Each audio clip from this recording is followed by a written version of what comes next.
All aboard the Redzone Express. Oh, God, Scott, that's the Redzone Express, and we gotta catch it. We gotta run faster. Oh, God. I don't know if we're gonna make it. Oh, okay, good. I'm on. Oh, Scott? Yes, made it. All right. So big news in the NFL. If you haven't heard it yet, the Legion of Boom is totally done because they lost Richard Sherman, and now Kam Chancellor has announced his retirement after 8 NFL seasons at 30 years old due to a neck injury that he's saying has ended his career because he didn't want to walk away from the game, but there's a risk of paralysis, which brings up the topic that football is a dangerous sport. We all know this, but concussion protocol, and now he's saying this is a spinal injury. It's insane, but Kam Chancellor will not be seeing the field next season. Yeah, I mean, that's a tough pill to swallow for the Seahawks. He's been around for 8 years. He's one of the best members of the team, not just the secondary. Taking a look at next year in general, I mean, he's not the only player that they're missing. I mean, Richard Sherman, as you said, is off the team now. Cliff Averill, Michael Bennett, Jimmy Graham, those are also big names who are leaving the team as well. Honestly, not sure how they're going to recover from that. Here's a couple things that I'm thinking for the Seahawks. A lot of their starters are gone, and starters in the secondary, which was the staple for the Seahawks. So now, if they don't have their strong secondary, what are they going to be good at? Clearly not running the football. Now, Seattle has been known in years past to draft very well. Kam Chancellor was a 5th-round pick out of Virginia Tech back in 2010. That's incredible. A 5th-round pick, and he came to be an All-Pro.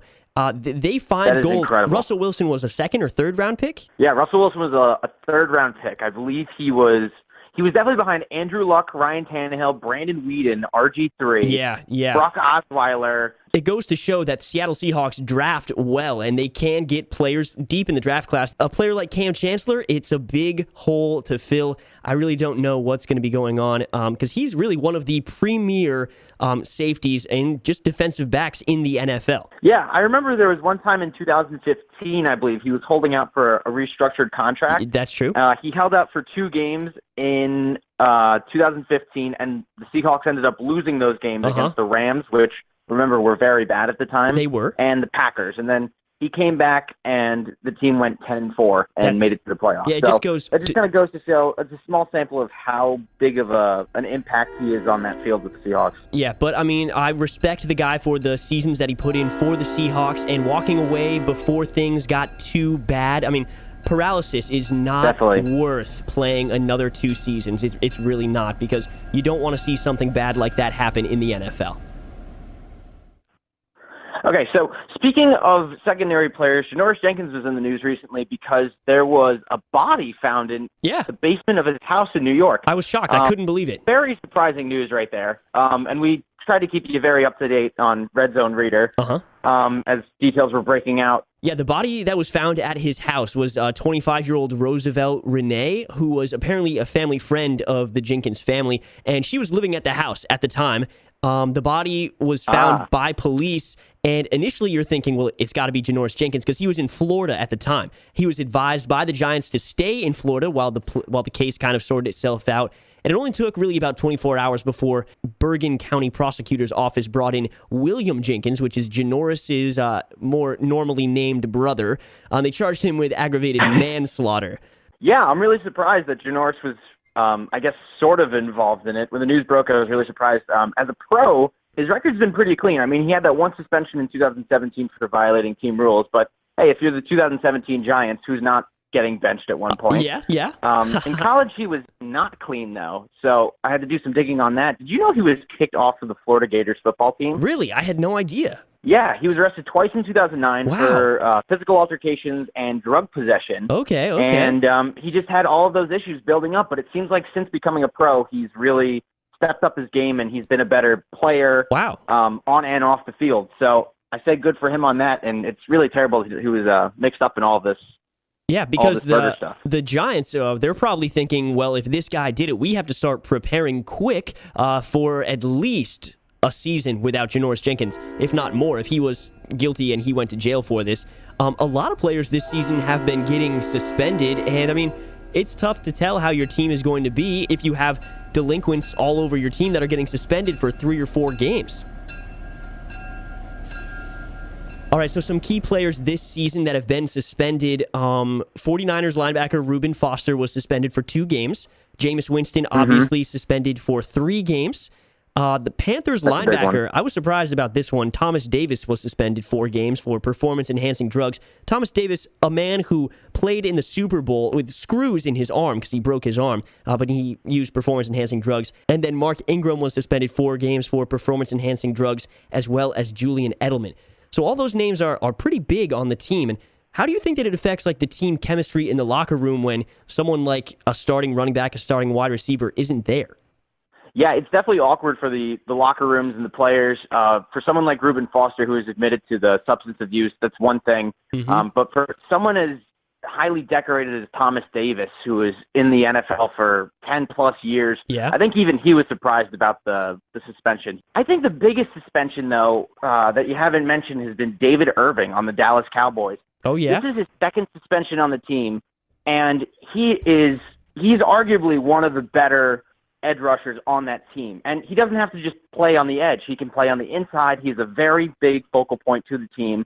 And I think him sitting out is going to affect the team very, very negatively.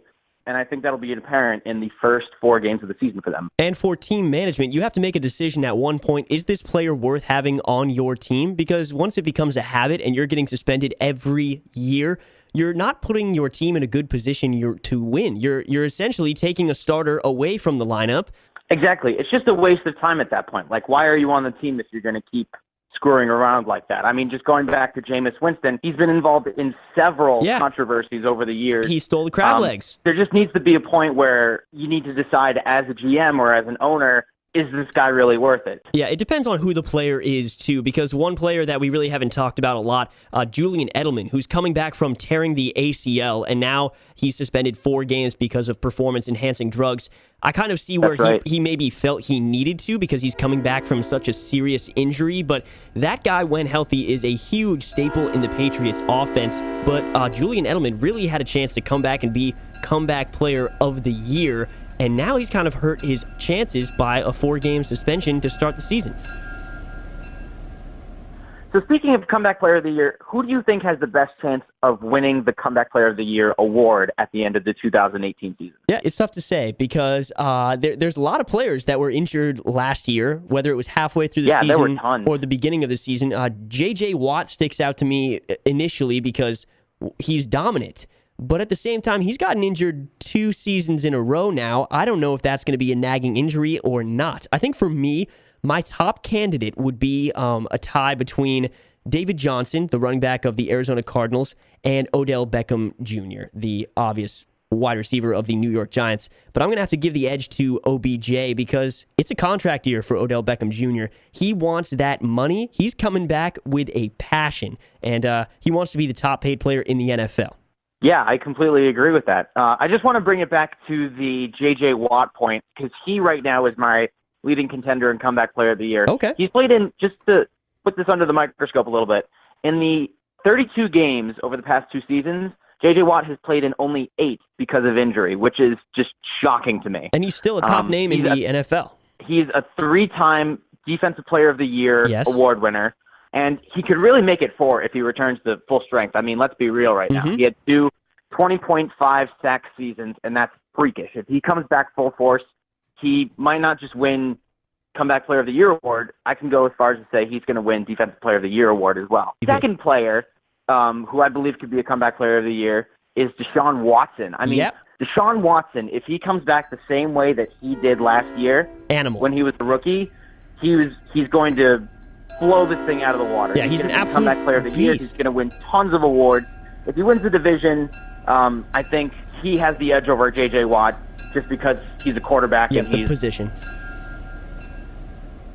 So speaking of the importance of the quarterback position, we just saw LeBron James in the NBA. He walked away from the Cleveland Cavaliers and was basically the most sought-after free agent in history because LeBron James is the kind of player that when he's on your team, he gives you better odds to win. The Lakers went from one of the bottom 5 chances to win the championship to having the second best odds of winning the championship right after LeBron was on their team. And it kind of got me to start thinking with the NFL, is there a player that would have the same free agency pull as LeBron James? Is there a player that... Because at first you're thinking Tom Brady is the GOAT. He would make you better, but he's 40 years old. I don't know if I want to sign Tom Brady to a 4-year deal.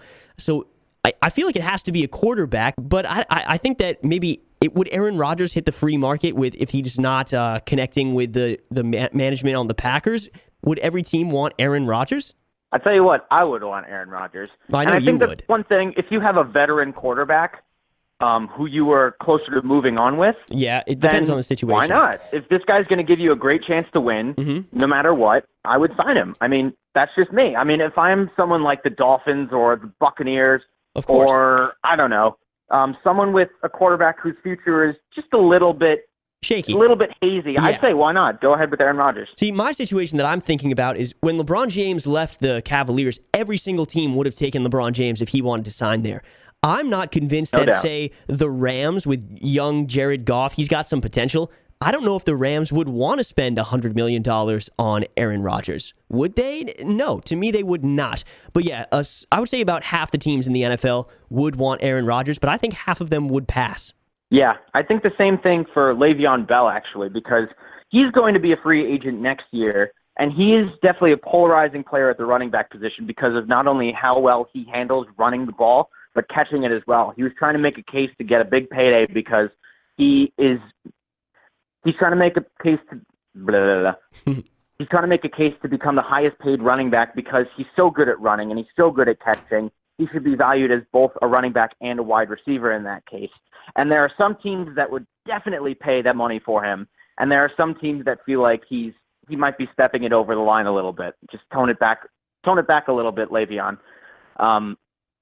So at the running back position, while quarterback is definitely the most important and the most face franchise. Hold on. While the quarterback position is the biggest and most talked about position, I'd say the biggest name on the running back side is Le'Veon Bell, and he's that kind of guy where half the teams would want him and half the teams would cut back on him. Absolutely. And I think it is safe to say that if LeBron James decided to walk away from the NBA altogether and he wanted to try his hand in the NFL, I think about half the teams would want LeBron James as well. I think more than half would want him. Are you kidding me? Greatest athlete in the world. Oh, hey, wait, Scott, I think this is our stop. Oh, that's it? Wow, already? Oh my God, the train is, the Redzone Express is so quick. It really is, and it's a smooth, luxurious ride. I know. We got to our destination very quickly. Oh, and I didn't even order train service. I was going to get the caviar today. Oh, are you kidding me? Oh, maybe next week, okay? Next week, that'd be great. Caviar's on me. Perfect, I'll see you then with the caviar. All right, bye, Troy. Bye, Scott. Bye, Troy. Bye, Scott. Bye.